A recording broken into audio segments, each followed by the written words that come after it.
What do exploding seashells, poisoned cigars, and an ice cream sundae have in common?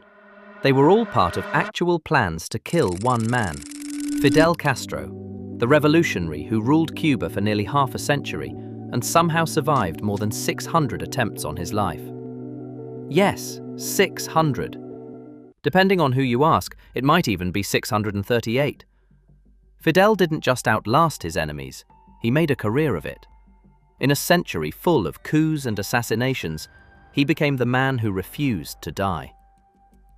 This is the unbelievable story of the hundreds of times people tried and failed to kill Fidel Castro. The man they couldn't kill. To understand why everyone wanted Castro dead, you first have to understand who he was. Fidel Castro was born in 1926 in eastern Cuba, the son of a wealthy landowner. After studying law and embracing revolutionary ideas, he led the guerrilla movement that toppled US-backed dictator Fulgencio Batista in 1959. At first, the United States hoped the new Cuban leader might be an ally. But when Castro nationalized American businesses and aligned himself with the Soviet Union, Washington realized the island, 90 miles off Florida's coast, had become a communist stronghold. For the US government, that was unacceptable. The Cold War was heating up, and having a Soviet ally practically next door was like watching your neighbor put up missiles in their backyard, which, as it turned out, was exactly what would happen a few years later. So the mission became simple. If you can't control Castro, eliminate him. The CIA steps in. The Central Intelligence Agency took the assignment to heart. Under Presidents Eisenhower and Kennedy, they launched a campaign known as Operation Mongoose, a massive covert effort to destabilize Cuba and remove its leader by any means necessary. And when they said any means, they meant it. The CIA brainstormed an array of assassination ideas so bizarre that many sound like rejected James Bond scripts. The most famous plot involved Castro's favorite pastime, cigars. Agents devised a plan to gift him a cigar laced with botulinum toxin, one of the deadliest substances known to science. One puff would have been enough to end his life. The cigars were prepared, but never delivered. Somewhere along the line, the plan fizzled. No one knows whether they were intercepted, lost, or simply abandoned. Castro kept smoking, unaware that his trademark cigar had nearly become his downfall. Then came the exploding seashell idea. Castro loved scuba diving in the warm Cuban waters, so someone proposed planting a beautifully painted seashell loaded with explosives in his favorite diving spot. When he picked it up, the shell would detonate. The concept was so absurd that engineers struggled to make it feasible. How do you design a seashell big enough to hide a bomb, but not so big that it screams trap? Eventually, the plan was scrapped, but the story has lived on as a symbol of Cold War lunacy. Another diving-related plot involved a contaminated wetsuit. The CIA prepared a diving suit dusted with a deadly fungus designed to cause a fatal skin disease. The suit was supposed to reach Castro through an intermediary, but Cuban intelligence discovered it before it ever left American hands. It seemed that every time Washington came up with a new plan, Cuban spies were one step ahead. Mobsters, poison, and ice cream. When the CIA couldn't get close to Castro on their own, they decided to hire professionals. And by professionals, they meant the Mafia. Before the revolution, Havana had been a playground for organized crime, filled with mob-run casinos and hotels. The mob lost millions when Castro kicked them out, so the agency thought they'd be eager partners. Enter mob bosses Sam Giancana, Santo Trafficante Jr., and Johnny Roselli, who were recruited by CIA operatives in the early 1960s. Their mission was straightforward: find a way to poison Castro. The CIA provided them with a box of cyanide capsules. The plan was to slip one into Castro's food or drink through a waiter or staff member at the Havana Libre Hotel, where he occasionally dined. The chosen assassin tried to hide the capsules in the freezer until the perfect opportunity arose. Unfortunately, or fortunately depending on your perspective, The capsules got stuck to the metal and broke. Poison everywhere. Mission over. No assassination, no regime change, just one more failure to add to the growing list. One variation of this plan targeted his love of ice cream. Fidel adored it, reportedly eating entire tubs at a time. The idea was to poison his dessert at a public event, but again, it never happened. There's an irony here. Castro's sweet tooth nearly killed him, yet later, he built an enormous ice cream parlor in Havana called Coppelia, which became one of the city's most famous landmarks. His near-death indulgence turned into a socialist icon. The Bay of Pigs disaster. By 1961, patience in Washington had worn thin. Rather than sneaking poison into Castro's milkshake, the US decided to back a full-scale invasion. The result was the Bay of Pigs invasion, one of the most embarrassing military failures in American history. A group of Cuban exiles, trained and armed by the CIA, landed on Cuba's southern coast, intending to overthrow Castro. Within 72 hours, they were crushed. The fiasco not only strengthened Fidel's position, but also made him a national hero. In Cuba, the invasion proved that the United States really was trying to destroy the revolution. For the CIA, it was a humiliation. For Castro, it was validation. And for the assassination planners, it was motivation to try harder and sneakier methods.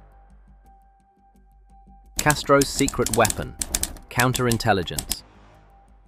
Castro wasn't lucky, he was prepared. His security apparatus, the Department of State Security, became one of the most efficient in the world. The agency built a vast network of informants who reported anything suspicious. Many would-be assassins were caught before they even reached Havana. Others were double agents feeding disinformation back to the United States. Castro himself was notoriously unpredictable. He changed travel routes, switched vehicles, and varied his daily schedule constantly.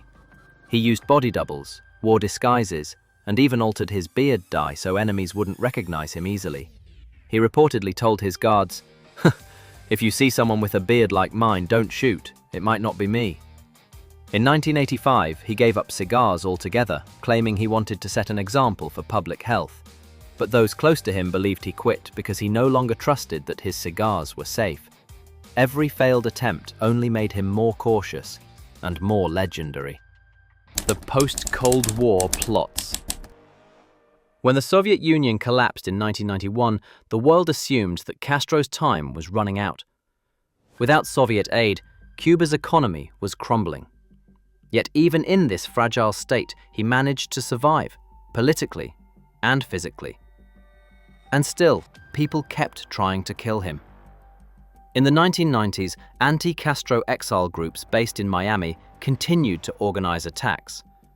The most famous came in 2000, when Fidel traveled to Panama for an international summit.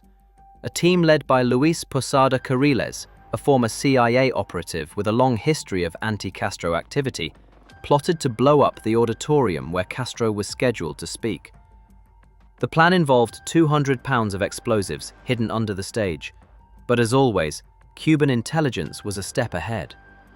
Authorities uncovered the plot just in time, arrested the conspirators, and Fidel went on to deliver his speech as if nothing had happened.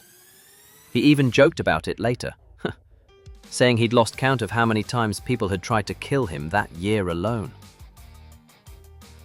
Why none of it worked.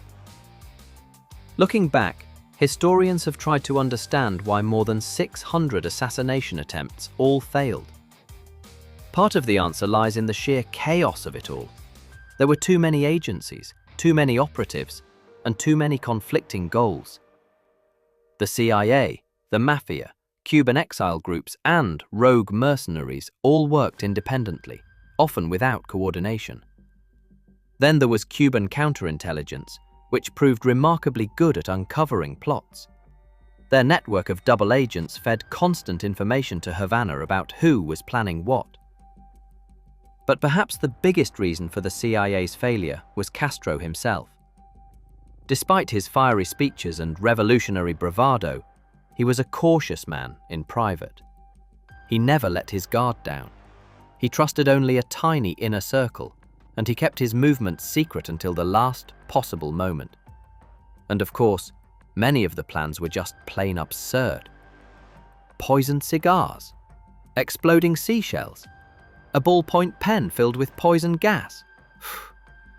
These were real proposals, all dreamed up by intelligent people who somehow convinced themselves they might work. At times, it seems less like a covert operation and more like a dark comedy. The Cold War turned deadly serious politics into something that occasionally resembled slapstick. One of the strangest aspects of this saga is how funny it sometimes seems. On paper, it's a story of espionage, paranoia, and geopolitics. But when you hear about the exploding seashell, it's hard not to laugh. Castro himself found humor in it. He often joked that if surviving assassination attempts were an Olympic sport, he'd be a gold medalist. And he wasn't exaggerating. He even teased the CIA in interviews. In one conversation, he said, "If the CIA ever reads this, they'll think I'm mocking them. But I'm not. I'm thanking them for keeping me alert." Humor became part of his armor. Every time another plan failed, he turned it into propaganda. It wasn't just a victory over his enemies, it was proof of his own destiny, of his belief that history was on his side. And that myth, the unkillable revolutionary, became as powerful as any weapon. The man who outlived everyone. When Fidel Castro finally died in 2016, it wasn't from poison, a bullet, or an explosion. It was old age.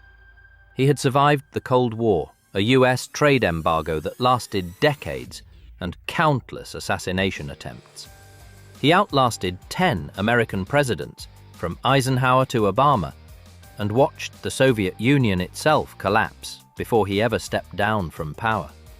According to Guinness World Records, Castro holds the record for surviving the most assassination attempts, 638 in total. Some were elaborate, some were laughable, but all of them failed. In the end, the man who was supposed to be a communist menace in America's backyard turned into something even more fascinating. A living legend of survival. His enemies spent years and millions of dollars trying to kill him, but each failure only strengthened his image at home. The more they tried, the more heroic he appeared to the Cuban people.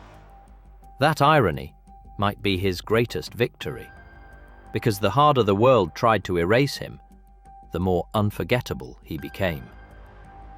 Time, not the CIA, finally succeeded where bullets and bombs failed. And so, Fidel Castro, the man of 1,000 lives, left this world not in an explosion or in secret, but peacefully, having survived the impossible.